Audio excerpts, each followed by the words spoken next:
क्या आपके खेत में एक ऐसी घास उग रही है जो बार बार काटने के बाद भी खत्म नहीं होती, जो आपकी फसल का पानी, खाद और पोषण चुरा लेती है? तो सावधान हो जाइए, क्योंकि ये हो सकती है मोथा घास, किसानों की सबसे बड़ी समस्या।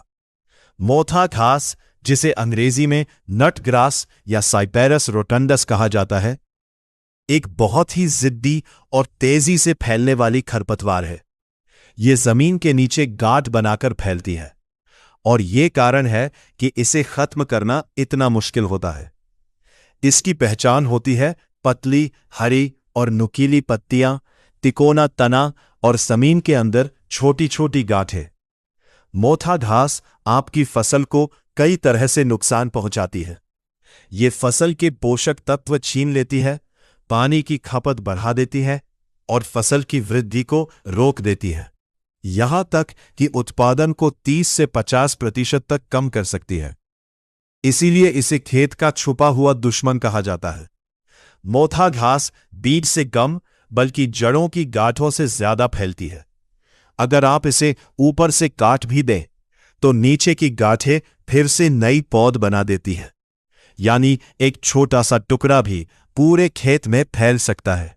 अब बात करते हैं सबसे जरूरी सवाल की, मोथा घास से छुटकारा कैसे पाया जाए? गर्मी के मौसम में खेत की गहरी जुताई करें। इससे जमीन के अंदर की गांठें ऊपर आ जाती हैं और तेज धूप में सूख कर नष्ट हो जाती है। मोथा घास को बार बार जड़ से निकालना बहुत जरूरी है। ध्यान रखिए, सिर्फ ऊपर से काटने से काम नहीं चलेगा। खेत में प्लास्टिक या जैविक मल्च का उपयोग करें। इससे सूर्य की रोशनी जमीन तक नहीं पहुंचती और मोथा घास बढ़ नहीं पाती। कुछ प्रभावी दवाइयों का उपयोग भी किया जा सकता है, जैसे ग्लाइफोसेट और हेलोसल्फ्यूरॉन। इनका सही मात्रा में और सही समय पर छिड़काव करने से मोथा घास को नियंत्रित किया जा सकता है। लेकिन ध्यान रखें, हमेशा विशेषज्ञ की सलाह लेकर ही दवा का उपयोग करें। हर बार एक ही फसल लगाने से मोथा घास बढ़ती है, इसलिए फसल चक्र अपनाएं ताकि इसकी वृद्धि को कम किया जा सके।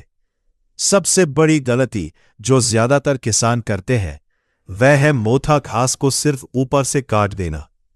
लेकिन जब तक जड़ खत्म नहीं होगी, ये बार बार वापस आती रहेगी। अगर आप भी अपने खेत को मोथा घास से बचाना चाहते हैं तो इन तरीकों को जरूर अपनाएं। अगर यह जानकारी आपके काम आई हो तो वीडियो को लाइक करें और ऐसे ही उपयोगी जानकारी के लिए चैनल को सब्सक्राइब करें। धन्यवाद।